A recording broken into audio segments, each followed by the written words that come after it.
Dumating ang Black King at ang kanyang hukbo at nagdilim ang lupain ng Hydra. Si Yuri, isang matapang na kabalyero, ay nanguna sa isang hukbo ng mga voluntaryo upang protektahan ang Holy Land. Nakipaglaban si Yuri sa Black King, habang nakikipaglaban naman ang ibang grupo sa Black Army. Si Arenas, isang sundalo sa Black Army, ay nagdulot ng gulo para sa mga voluntaryo. Sinubukan ni Inslaut, isa pang matapang na kabalyero, na labanan siya ngunit lalo lamang itong nagpakita ng lakas. Sa parehong oras, ginamit ni Velner, isang malakas na salamangkero, at ng kanyang mga kaibigan ang kanilang kapangyarihan na apoy upang labanan ang Black Army. Sinubukan ni Yuri na gamitin ang kanyang kapangyarihan ng salamangka upang atikihin ang Black King, ngunit hindi ito gumana at nasaktan si Yuri.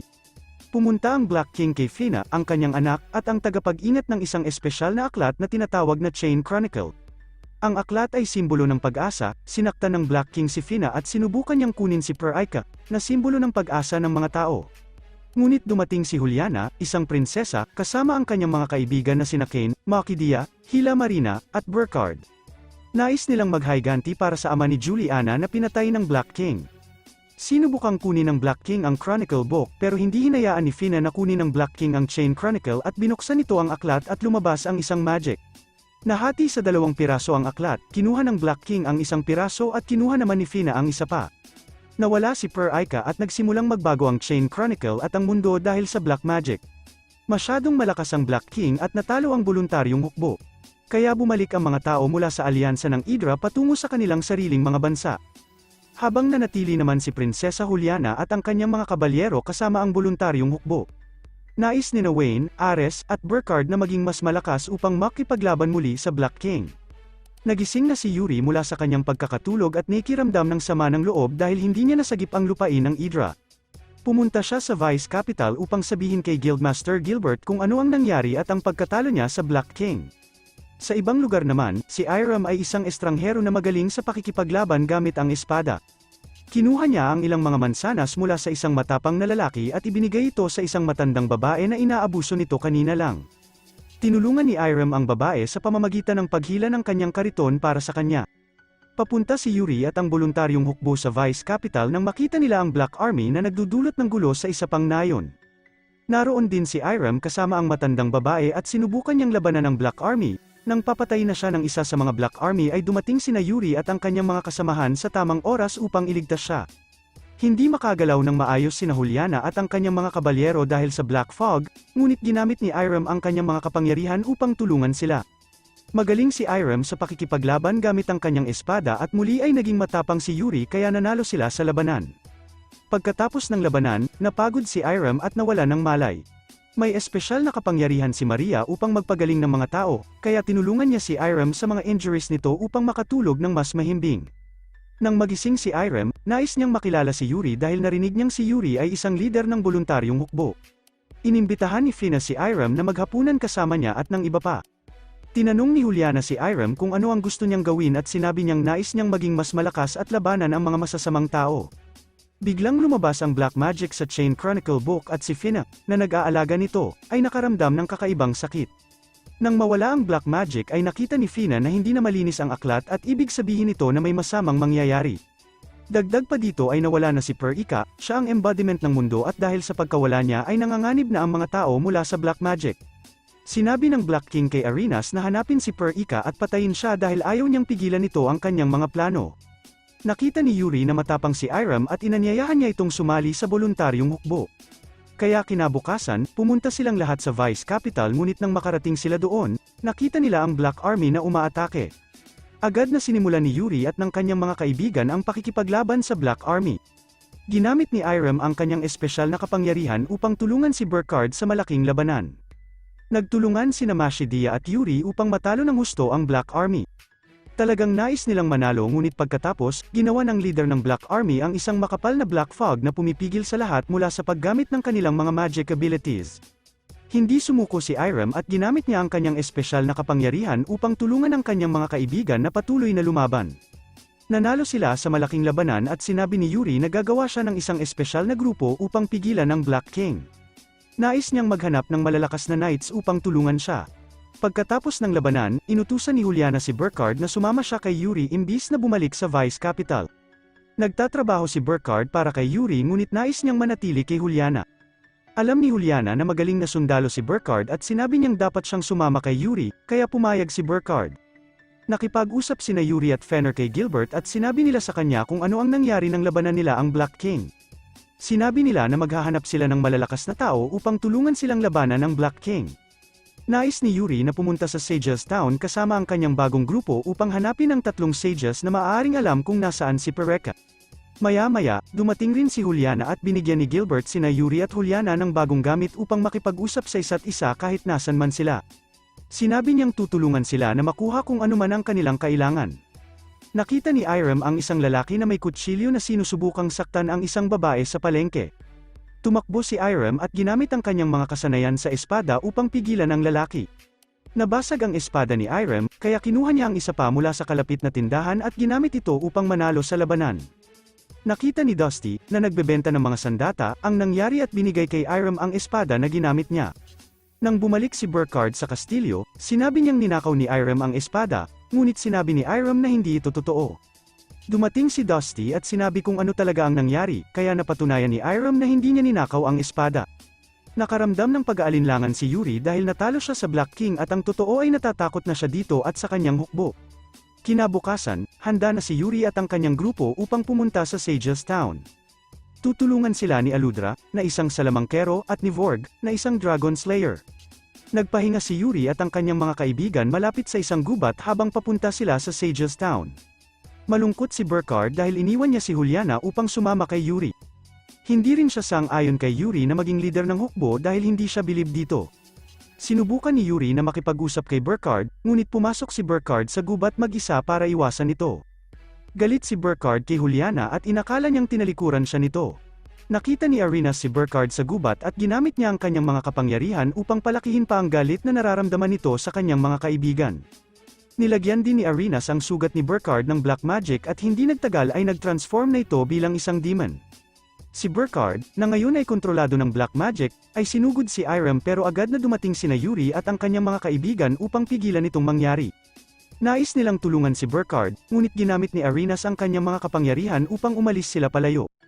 Ginamit ni Yuri ang kanyang pang-communicate upang sabihin kay Juliana kung ano ang nangyari kay Burkhard. Napakalungkot ni Juliana nang marinig na nagbago ito bilang isang demonyo. Sa Vice Capital, may ilan na galit kay Juliana at sa Holy Kingdom dahil natatakot sila sa Black King. May ilang tao sa lungsod na galit at nagsusuot ng itim na maskara. Nais nilang sumali sa Black Army at magbago bilang mga demonyo. Si Ruendia, na isang matapang na kabalyero mula sa Holy Kingdom, ay pinigilan ng mga tao mula sa kanilang pag-aalsa. Nang dumating si Juliana, isang batang lalaki na nais maging isang demonyo pero sinabi ni Juliana sa kanya at sa iba pa na hindi ito magandang ideya dahil mawawala sila sa katinoan at hindi na makikilala ang kanilang mga sarili. Nakita ni Juliana si Luis, na nag-aalaga ng kastilyo habang wala siya. Nagpasya sina Juliana, Wayne, at Ainslot na magsulat ng isang liham kay Shusa, na namamahala sa siyam na bayan, upang humingi ng tulong dahil hindi ligtas ang kanilang kabisera. Nagdilim ang braso ni Yuri nang lumaban siya upang iligtas si Burkhard. Sinubukan ni Fina na gamitin ang kapangyarihan ng Chain Chronicle upang pagalingin siya, ngunit hindi ito gumana at nalungkot siya. Kinabukasan, pumunta sina Yuri at ang kanyang mga kaibigan sa Sages Town upang hanapin ang tatlong Sages na maaaring tulungan sila. Habang papalapit sina Yuri at ang kanyang grupo sa bayan, sila ay inatake ng isang hukbo ng mga salamangkero na pinamumunuan ni Velnar, Katja, at Yuri. Ginamit ni Velnar ang kanyang malakas na apoy upang umatake, ngunit gumawa si Aludra ng isang shield upang protektahan ang lahat sa tamang oras. Inatake rin ni Katja at ang kanyang mga salamangkero upang tulungan si Velnar. Ngunit ginamit ni Vorg ang kanyang mga kasanayan upang labanan ang mga dragon at pinigilan ang kanilang mga pag-atake gamit ang kanyang espada. Sumali si Mashedia sa labanan gamit ang kanyang mga pana, ngunit iniligtas siya ni Cain mula sa isang magic attack. Sinubukan din ni Irem na tulungan ang kanyang mga kaibigan, ngunit hindi niya masaktan si Velnar dahil pinigilan siya ni Yuni. Nakita ni Fatima, isa sa mga sages, na matapang sina Yuri at ang kanyang mga kaibigan at pinigilan ang labanan. Dinala niya sila upang makilala ang tatlong dakilang sages, si Doma, Fatima, at Melker. Malungkot si Yuri nang malaman niyang hindi alam ni Fatima kung nasaan si Pereka.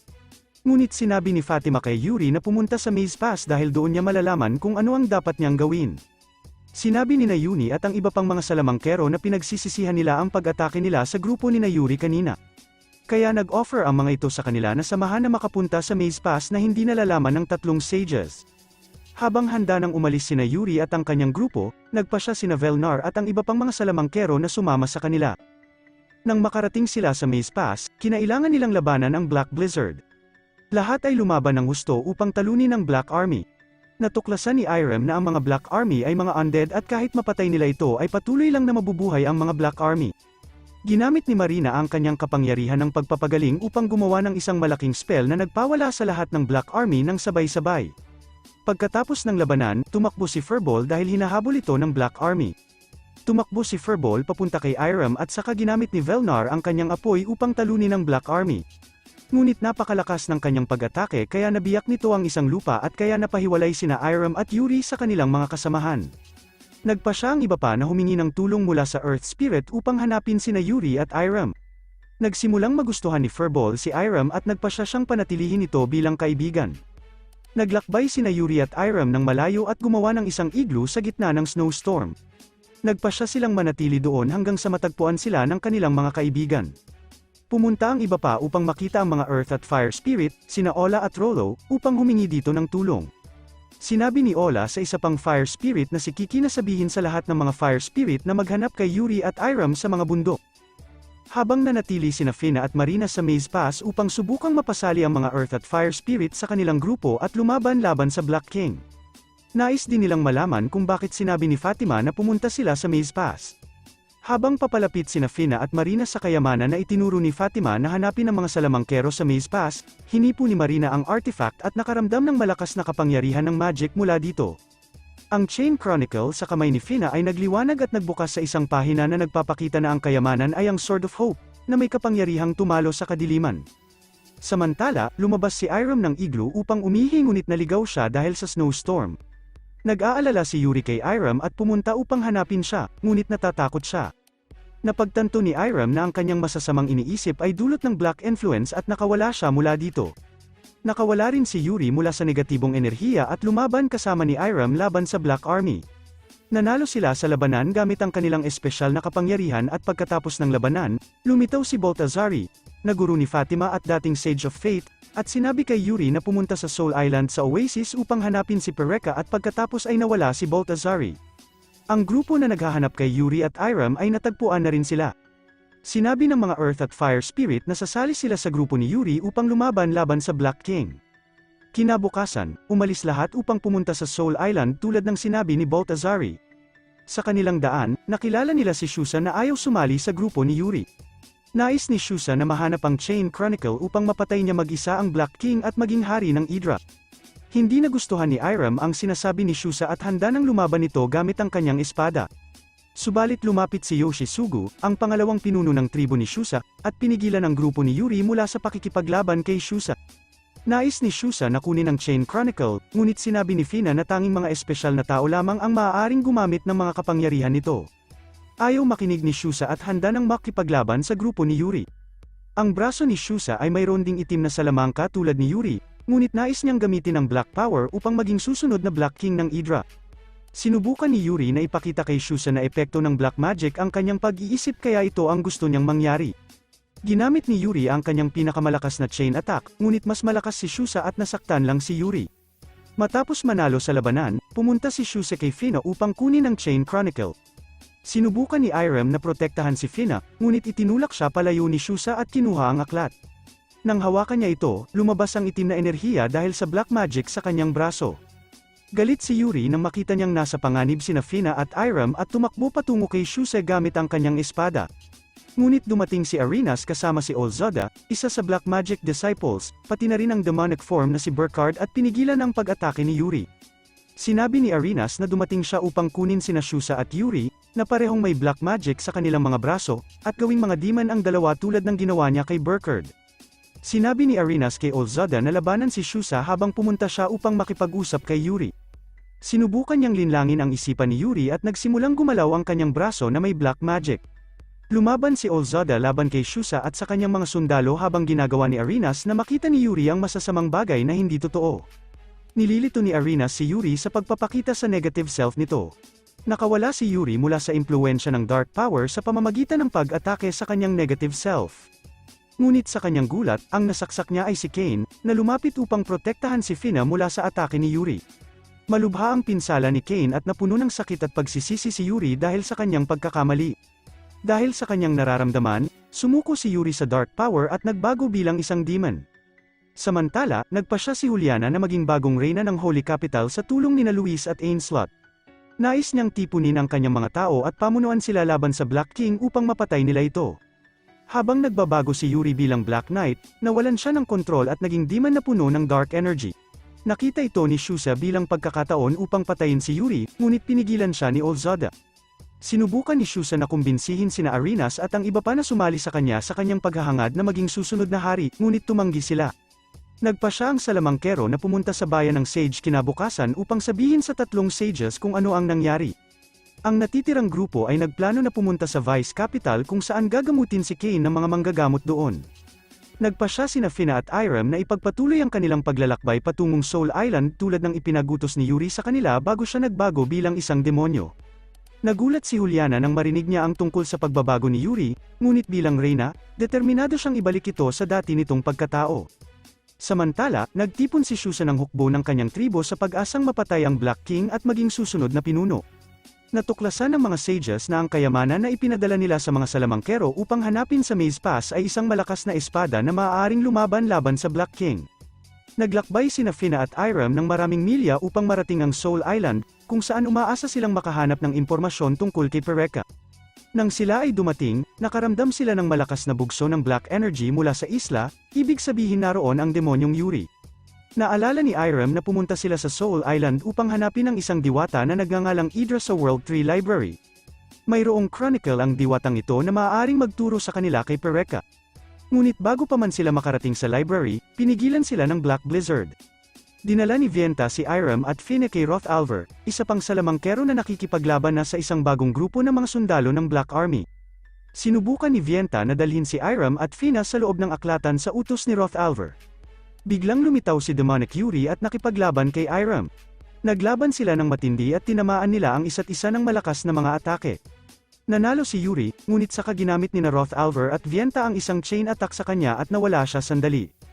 Dinala ni Vienta sina Irem at Fina sa loob ng aklatan habang wala si Yuri at nakilala nila si Idra. Binuksan ni Idra ang kanyang chronicle at dinala sila sa loob upang hanapin si Pereka. Ngunit saka bumalik si Demonic Yuri at sinubukang kunin ang chronicle. Nahulog ang chronicle at natatakpan nito ng itim na enerhiya, na naghiwalay kay Irem at Fina sa loob ng libro.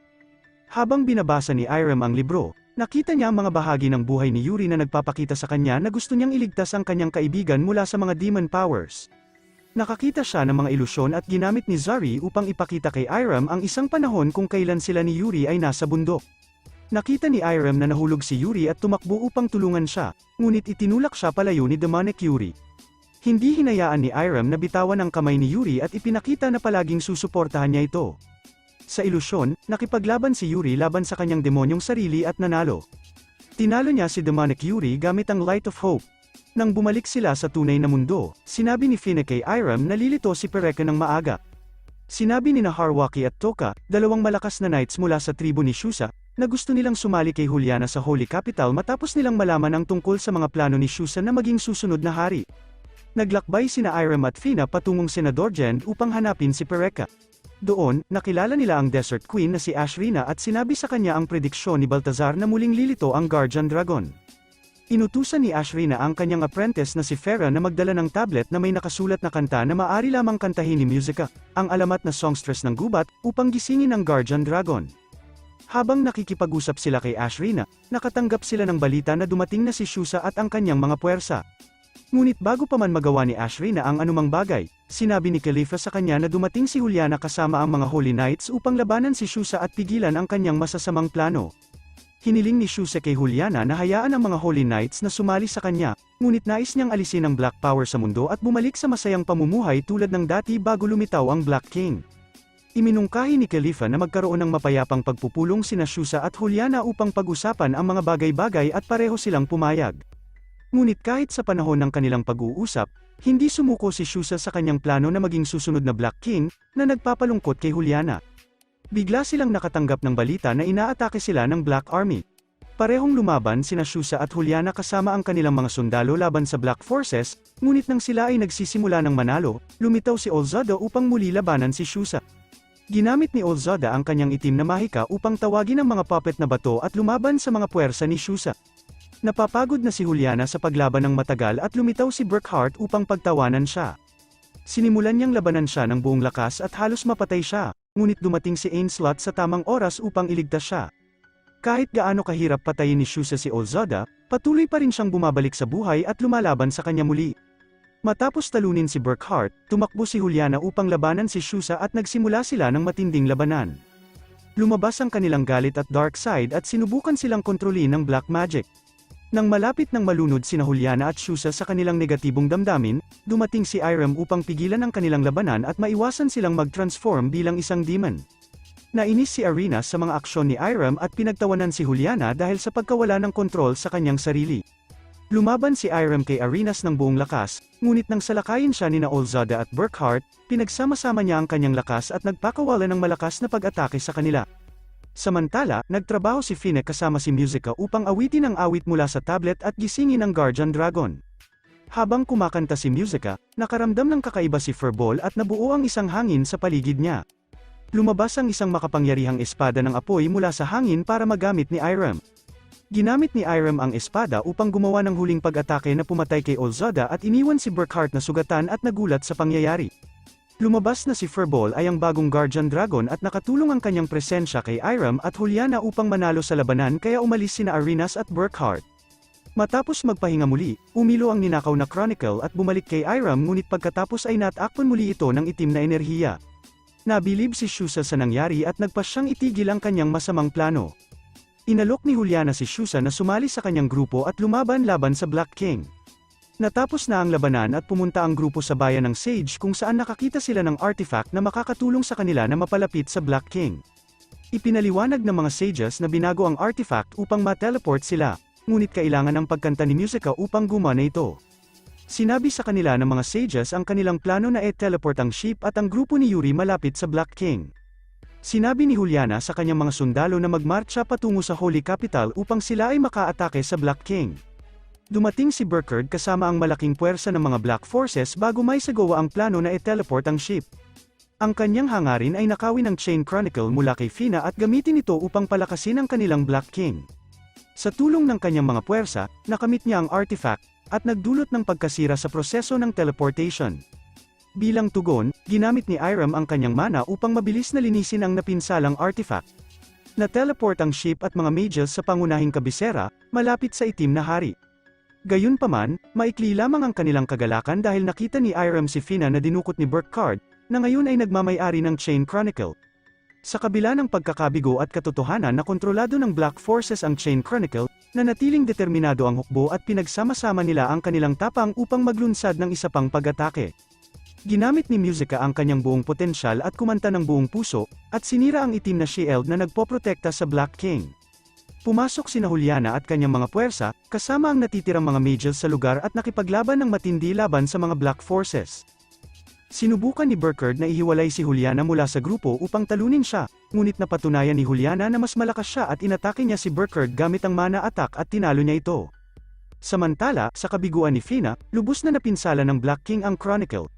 Sa iba pang lugar sa paghahanap sa Black King, nakita ni Irem ang demonyong Yuri na nakalimutan ang kanilang pagkakaibigan at nakatuon lamang sa pagpatay sa lahat. Lumaban ang natitirang bahagi ng squad laban sa Black Forces ng may determinasyon. Nagagalit si Arenas na naglunsad ng isang all-out attack kay Juliana upang pahinain ang kanyang mga puwersa. Dumating si Shuse kasama ang kanyang mga puwersa sa tamang oras upang iligtas si Juliana mula sa pag-atake. Hinamon ni Shuse si Arenas sa isang huling showdown at tinalo niya ito. Samantala, habang sinusubukan ng Black King na sirain ang Chronicle, gumawa si Fina ng isang matapang na desisyon at sariling aksyon. Tinawag ni Fina ang Chronicle at inabsorb ang lahat ng Black Energy sa kanyang sarili, ginawa niya ito upang wag tuluyang makuha ng Black Magic ang libro. Sa laban ni Irem sa demonyong Yuri, nagkaisa ang lahat kasama si Kane, na dati ay malubhang nasaktan ni Yuri. Muling nakamit ni Irem ang kanyang determinasyon dahil pinapalakas siya ng presensya ng kanyang mga kaibigan at mahal sa buhay, at nagkaisa sila upang labanan si Yuri, hindi upang patayin siya, kundi upang palayain siya mula sa impluwensya ng Black Magic. Nagbunga ang kanilang pinagsamang pagsisikap, at nawala ang Black Energy na nakapalibot kay Yuri. Nang matapos ni Fina ang paglilinis ng Chronicle, niloko siya ng Black King at sinubukang ibalik ulit ang Dark Magic sa Chronicle. Nakialam sina Yuri, Irem, at ang natitirang member ng squad upang pigilan siya. Lumaban sila sa Black King ng may buong lakas at kakayahan sa isang matinding labanan. Tinulungan sila ng lahat ng Guardian Dragons sa kanilang labanan, sa huli ay tinalo nila ang dragon form ng Black King. Gayunpaman, ang determinasyon ng Black King na sirain ang mundo ay sumailalim sa isa pang pagbabago at ginawa siyang mas mapanganib. Sa isang huling atake, nagpakawala sina Irem at Yuri ng isang malakas na chain attack ng magkasama, inuubos nila ang huling lakas ng Black King.